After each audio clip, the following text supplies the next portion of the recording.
안녕하세요. 키크사TV 동훈입니다. 오늘은 여러분들이 댓글 달아주신 것들 중에 몇 가지 질문을 뽑아서 답변을 드리는 시간을 갖도록 하겠습니다. 오늘 주로 제가 말씀드릴 내용은 주로 이제 키 크는 수술, 키 수술에 관한 질문들 중에 한 3가지 정도 골라서 답변 드리도록 하겠습니다. 제2원님께서 항상 궁금했던 점인데 한 다리씩 수술도 가능한가요? 이렇게 말씀을 하셨는데, 재활이나 일상생활 면에서 이점이 상당히 있을 것 같다. 가능하죠. 실제로 그렇게 했던 분들이 계시죠. 공교롭게도 저한테 이제 그렇게 수술하셨던 분들이 대부분 의사입니다. 알고 있는 지인 의사도 있고, 지방에서 치과 선생님 하셨던 분도 계시고, 주로 의사분들이 이렇게 많이 받으셨던 것 같아요. 그래서 보면은 한쪽 다리 하시면서 계속 진료를 하시려고 그렇게 하셨어요. 한쪽씩 하게 되면 장점은 한쪽 하는 동안 이제 반대쪽으로 지탱을 할 수가 있으니까 활동도가 큰 활동은 못하지만 진료실에서 진료를 한다든지 아니면 사무직이라든지 이런 경우에는 목발 짚고 이렇게 생활하는 정도는 가능하니까 어떤 직장 생활의 연속성을 가질 수 있다는 점에서 유리하고, 단점이라고 하면 어쨌든 한 다리 하고 또 한 다리 하고 해야 되니까 전체 기간은 굉장히 늘어나겠죠. 그리고 또 단점은 이제 기간뿐만 아니고 하나 하고 나머지 하나 할 때 그 사이의 간격은 어느 정도 될지도 궁금하실 텐데, 우리가 이렇게 하는 목적이 한쪽 하는 동안 나머지 한 다리로 생활을 할 수가 있어야 되니까 여러분들이 첫 번째 수술 받은 다리로 어느 정도 그쪽 다리로 생활이 가능할 정도가 되어야 반대쪽 다리로 넘어가겠죠. 그래서 한쪽 하고 최소한 7, 8개월 이상, 가능하면 한 1년 정도 지나서 이쪽 다리가 완전히 회복된 다음에 반대쪽 다리로 넘어가야 직장 생활을 유지를 하면서 할 수 있을 거라고 생각을 합니다. 그렇기 때문에 기간이 굉장히 길어지고, 비용 같은 경우에도 한쪽을 한다고 해가지고 비용이 딱 절반이다 이렇게 되지는 않거든요. 왜냐하면 우리가 수술을 한 번 할 때 들어가는 여러 가지 병원의 인력이라든지 그런 것들이 한쪽을 하더라도 거의 비슷하게 들어가는 그런 부분들이 있기 때문에 한쪽을 하더라도 수술 비용은 50% 이상 나오게 된다. 그래서 비용도 더 많이 들고 시간도 더 많이 들고 이런 것들은 단점이 되겠죠. 다만 여러분들이 직장 생활을 계속 할 수 있다는 것은 가장 큰 장점이기 때문에 가능은 하지만 이런 장단점을 잘 고려를 해서 결정을 하셔야 될 거다라고 말씀을 드리겠습니다. 한쪽씩 할 때 하고 양쪽을 할 때 하고 차이점은 앞서 말씀드린 거 말고 나중에 근육 회복의 차이점이 혹시 다를까 궁금하실 수도 있겠는데, 양쪽을 같이 하면은 양쪽이 같이 약해졌다가 같이 이제 강화가 된다고 생각을 하시면 되고, 한쪽을 하게 되면 그래도 활동을 어느 정도 하기 때문에 양쪽을 하는 것보다는 그래도 근육이 약화되는 정도는 조금 더 강도가 약할 것이다 라고 저는 생각을 합니다. 그래서 운동 능력 회복 같은 경우에는 결국 이제 장기적으로 보면 양쪽을 하든 한쪽을 하든 크게 관계는 없다, 그렇게 보시면 될 것 같아요. 자, 두 번째 질문으로 키크사 카페 리스본님께서 질문을 주셨는데, 키 수술에 관심 있는 38세 남성이시고 오다리로 퇴행성 관절염이 와서 다른 병원에서 근육연골 절골술과 카티스템을 권유받았다. 그래서 어쨌든 결론은 어차피 우리가 키 수술할 때 다리 모양을 맞출 수가 있으니까 요거 하면서 카티스템을 같이 할 수 있느냐, 이런 질문을 주셨는데, 결론부터 말씀드리면 일단 가능은 해요. 가능은 한데 고려할 점이 굉장히 많이 있습니다. 뭐냐면 일단 38세 남성이신데 카티스템을 받아야 될 정도로 진짜 나쁜지 이거를 한번 제대로 평가를 다시 한번 제가 해야 될 것 같아요. 이거는 이게 진짜 필요한지 아닌지 그거를 먼저 해야 되고, 그 다음에 진짜 관절염이 와가지고 무릎이 안 좋다 그러면 기본적으로 키 수술은 권하지 않습니다. 왜 그러냐면 이 키 수술하면 굉장히 오랜 기간 여러분들이 못 쓰고 제대로 활동을 못 하기 때문에 근육이 약해져요, 그 기간 동안.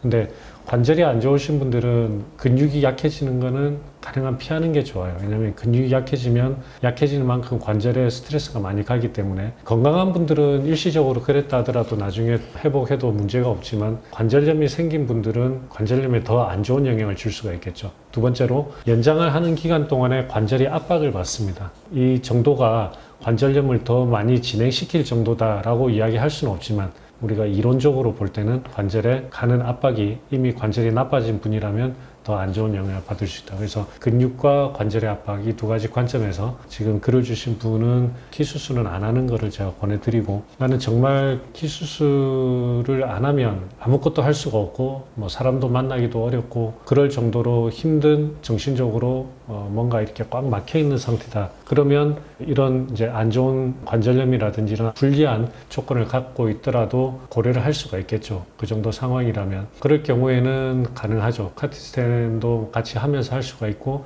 다만 관절염이 있기 때문에 우리가 다리 모양을 굉장히 정교하게 맞춰야 돼요. 그래서 이런 경우에는 프리사이즈보다는 속성 연장술로 해서 연장이 되면서 모양이 변할 수가 있죠.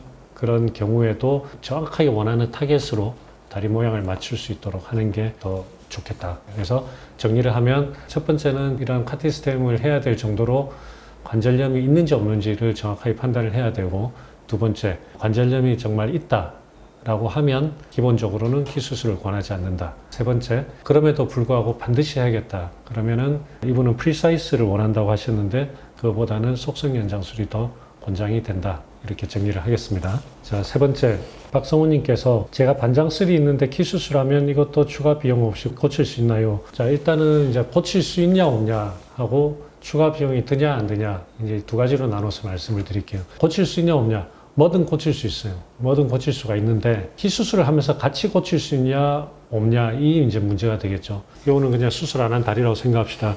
반장술은 다리를 옆에서 봤을 때 이렇게 뒤로 꺾이는 이런 형태를 반장술이라고 그러죠. 그러면 이 뒤로 꺾이는 원인이 여러 가지가 있을 수가 있어요. 이 허벅지 뼈가 휘어져서 그럴 수도 있고, 종아리 뼈가 휘어져서 그럴 수도 있고, 뼈가 정상인데 주변에 이제 관절막, 이게 너무 유연해서 관절막이 이렇게 스트레칭이 너무 많이 되는 경우가 있습니다. 그렇기 때문에 어디가 원인인지 따라서 달라요. 여러분이 종아리를 연장을 하고 싶은데 종아리에 변형이 있다. 그러면 여기서 같이 절골을 하면서 교정을 할 수가 있겠죠. 두 번째, 종아리를 하고 싶은데 허벅지에 변형이 있다.